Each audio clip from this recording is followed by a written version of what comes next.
Hi everyone, Danny here today with my nephew Alex to talk to you about the first book in the Star Wars Thrawn trilogy, Heir to the Empire, written by Timothy Zahn, narrated by Marc Thompson. Now, in this review, we are going to cover the structure and the writing of the book. There may well be a few spoilers. We're going to talk about the narrator, what we think of the narration of the book. As with all my videos, I'm going to let you know if there's any adult content in it, although if you're familiar with Star Wars, then you already know the answer to that. But I do that with all my videos. First, though, if you love audiobooks, you just struggle to pick good audiobooks, subscribe. Turn on notifications. Down in the comments section, let me know of any books you'd like me to review for you. I'll listen. I'll post a review. You take it from there. Now, to the book. And future videos are probably going to be set different because my nephew Alex, I'm proud to say, is a sailor in the United States Navy stationed on board the USS Milius. And so some of these we're going to have to figure out how to do them like when we're far apart, which is going to be really fun for me. We're doing this book because you picked it out. You were like, Uncle Danny, this is a great book. Let's do this book, right? Yeah. So had you read it or listened to it before? Not beforehand, no. Actually, I had seen episode 7 and 8 for the new Star Wars movies, and I wanted to see what the direction the aftermath of episode 6 was taken before Disney took over. So I was curious to see what kind of direction it was originally going before Disney took over, and that's what originally caused me to. And see, I've tried a couple of times grabbing a Star Wars book and going, I love Star Wars, I want to listen to a Star Wars book. The challenge I've had with them has always been, where does this book fall in the timeline compared to the movies? And that's one of the things I really like about this book. It's very obvious where it falls in the timeline of the movies. It makes it very easy to follow. You've got Han Solo and Princess Leia are now married. She's pregnant with the twins. Luke is kind of, trying to find his way. The Rebel Alliance is, they're on top. They're pretty much running things, or they think they are. Yeah. Right? They formed themselves into the New Republic, although the Empire wouldn't call them that. Right. They still call them the Rebel Alliance. Yeah. Yeah. And then they get a surprise, which is where the name the Thrawn trilogy comes from. Yeah. From the surprise. What was your favorite part of the book there? On a whole, I really liked the character of Thrawn, I would say. I thought he was done really well. Mm-hmm. I like some of the mystery behind him, and it takes some time before the Rebel Alliance, the New Republic, figures out who he is, and they still don't know who he is at the end of this book, if I remember correctly. Oh, right. We're both on to the third book in the trilogy, so part of it is we're trying to remember back, but I don't think at the end of this book, they know who he is yet. You might be right. Yeah. I think it's book 2 they figure that out. But I think his character's done really well. Yeah, and that would be my favorite part, is definitely Thrawn. Yeah, I like in the earlier Star Wars, you've got Darth Vader, you've got the Emperor, and they're very brutal characters. They're evil and they're brutal. If you displease them, they just kill you to kill you. And Thrawn's not that way. Thrawn's much more manipulative and intelligent, and it makes him a more dangerous enemy, in my opinion, than Darth Vader or anyone else, because he's not only got the strategy down, but he really knows how to handle his people. Correct, and he won't just slaughter his troops for mindless mistakes. No. He's very intelligent and calculating with each of his decisions. And when he goes into battle, he tries to plan his battle for minimum casualties on his side, maximum casualty on the enemy side, instead of just, I don't care about my people, I'll kill them all as long as I win kind of. He's actually a really likable bad guy. I like Zahn. Thrawn, yeah. Thrawn. I mean, Thrawn, yeah. I actually like Thrawn as a person and as a character. Yeah. Yeah, I did too. He's definitely the highlight. I also like seeing the relationship between him and his second in command, his subordinate, who's I'm blanking on the name of his Pelion, Commander Pelion. Because Pelion is really different Yeah. compared to him, and to see kind of how Thrawn treats him at times, and Thrawn it's actually surprising at times Thrawn is willing to educate Pelion when he has questions and stuff, and not just totally demean him or insult him or de-rank him. Yeah. The book is focused a lot more on Thrawn. And so you do get, and you get, Pelion was a commander under the Emperor. He was a commander under Darth Vader. So he's constantly expecting Thrawn to react the way they react, and being completely flabbergasted and thrown for a loop when that's not how Thrawn reacts at all.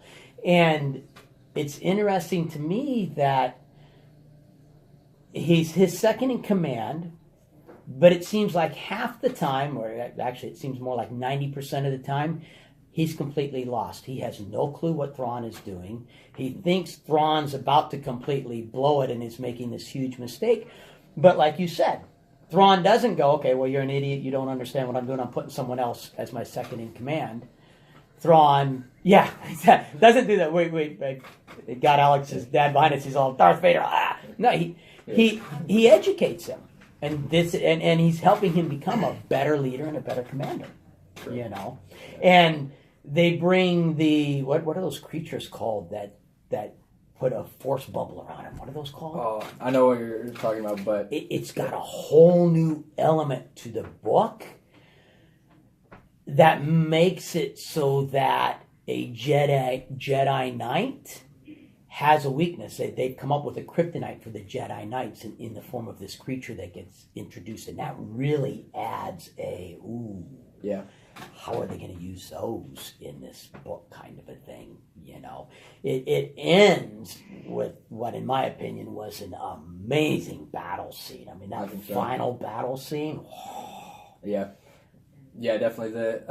One of the things I really like about the book, and specifically the battle scenes, is the sound effects. And we talked about this before. Yeah, the sound effects that they add in, but you don't hear in a lot of other audiobooks, and it just kind of adds to it adds to the immersion. And so sometimes you'll hear the laser blasts and whatnot, and the explosions, and it adds another layer to the audiobook, I think you don't see a lot of audiobooks with sound effects because it's hard to do right. Oftentimes I'll get an audiobook with sound effects, and the sound effects don't draw you into the story. They interrupt the story, and they make it hard to get into the story. But part of it, I think, is the narrator. Yeah. I mean, when I first started listening to this book, I thought, is this one narrator? Do they have a full cast doing this? Because the voices he does, I mean, he's incredible. What did you think? Yeah, Marc Thompson, I think he did a fantastic job with Luke and Han Solo, Lando Calrissian, Leia, and Thrawn and Pelion both sound like proper Imperial commanders. And each of the characters, even going into the minor characters, has their own voice that sounds unique to them. And it's really easy to follow, and I didn't find myself losing track of who was speaking at times like I have in previous audiobooks because of that, because he was doing such a good job of portraying each character. No, and even the voices for those minor characters are so consistent throughout. You'll have a minor character that appears in the beginning of the book and doesn't appear again until the end of the book, but the voice is still recognizable from the beginning of the book. So when you've got a narrator that good with the sound effects added to it, I have several Star Wars ringtones on my phone, and I'll be driving down the road and I have my phone put away. I do not text and drive. Don't text and drive. Do not do that. Especially if you're driving a semi-truck. You got to be a complete idiot to text and drive in a semi-truck. So it's put away. But R2-D2 beeps. And I'm like, was that a sound effect, or did someone just text me? When I get to my next stop, I'm going to have to check to see if I don't know, I might have a text, I might not, because of some of the sound effects, when it's just, they have some sound effects that are just general background ship noises, and the semi-trucks don't have the greatest stereos in the world, and so some of the sound effects almost kind of overpower the audio when it is those general and they're at the right tone and everything, that the speakers we have in the truck more amplifies them. But overall, I mean, between the narration and the sound effects, it was like being in a movie theater. I mean, it was... Yeah, I gotta say, the only aspect of the narration I didn't care for so much was actually, there's a specific alien race introduced to Nogri, and I didn't care for for those voices very much. No. How come?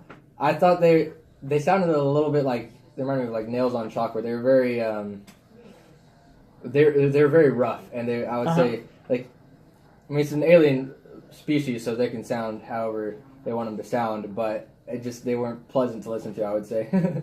See, now this is the fun of two people in the video. This would be an area where I'd actually disagree with you. Yeah. To me, the Nogri voices were some of the voices I was most impressed with, because they describe what the Nogri look like, and then when he has one of them speaking, the voice fits the picture that I have in my head from his description of the Nogri. So to me, that was one of the better voices that he did. I mean, I would agree that it definitely fits the picture of what he describes. I don't know, something about the voice is too rough for me that it wasn't. You just sent chills down your spine or something. Yep, exactly. So, interesting. Just differences between, I guess. Oh yeah, definitely. There's always differences. I mean, I don't know. Me, the whole plot against Leia and Luke and the twins, where they're trying to kidnap them. The first time the kidnapping attacks, when they go to separate Luke and Han Solo from Leia and the twins, it was one point in the book where I was going, no, don't do it, guys. It's like you're watching a horror movie and you're going, no, don't go into the shed where all the chainsaws are stored. There's a madman. It was obvious to me that this is a ploy. They're trying to separate you. Don't do it. Han Solo sees through it, and Luke doesn't, which I thought was really... But it made for a really great battle scene. I mean, that was a fun battle scene. Yeah, it definitely was. And I really appreciated also the character Mara Jade, who's introduced. Yes. Yeah, I think that was... I'm very curious to see if Luke ends up turning her into a friend and someone he can train, or if she gets sucked into the dark side, because she's kind of in the middle, leaning towards the dark side, I'd say. Yeah, she's in a situation where she has to help a certain protagonist that she really would rather not help at all, and she wants to kill him. Yeah, she wants to kill certain protagonists, but really badly. But she's in a situation where she just can't, and it's kind of interesting to see her have to force herself to kind of work along with some people that she would essentially hates. Well, and in her talking and in her dealings, she has a completely different view of the Empire. She has this view of the Empire where, to her, the Empire was the best thing in the world. And it's not because she was an evil person. It was because she thrived under the Empire's rule, and the Empire being destroyed what was bad for her. So it adds a element to it of, it adds this element of complexity, to where the Empire is not just 100% evil, full of 100% evil people. Here's this main character from the Empire who was a good person and saw good in the Empire. And Thrawn kind of adds to that, because Thrawn is this really likable, capable leader who cares about the people under him. Yeah, I agree. And watching also how Thrawn deals with... I should off, so I don't get into it. We may get spoilers. Go ahead, say it. We may get spoilers in here, so they've been warned. Well, yeah, I'm going into another book. They want to. I'm going into. Oh, you're going into it. Yeah, we're on the third book here, so yeah. Adult elements. I cover this in all my audiobook reviews, so parents are aware if there's any mature. It's Star Wars. There's nothing mature. No language, no sex, no No, nothing at all. It's safe for kids of all ages as far as I'm concerned. Yeah, I think every once in a blue moon you'll hear a light curse word from one. I believe like maybe the D word or something. But it's I remember noticing it like once or twice, but it's very, very sparse, I would say. But I believe I did hear it in there once or twice. But like, see, I'm around truck drivers all day long, so the minor ones like that don't even register with me. I mean, it's pretty much got to be an F-bomb for me to notice it, because, like I said, I'm around truck drivers all day long. Yeah, because I remember the reason they're known for their foul mouths. Yeah, because I remember at one point, Luke Skywalker, he says the D word, and I wasn't expecting that just because of Luke Skywalker. Now, that's the only time I only remember hearing it once in all of what I've read of the trilogy so far. So it's really sparse, but I know of at least one occasion that it's I'll in be there. paying attention to that now. Yeah, I'll be paying. Did you have anything else you wanted to add? Nope, I don't think so. I think we covered it pretty well.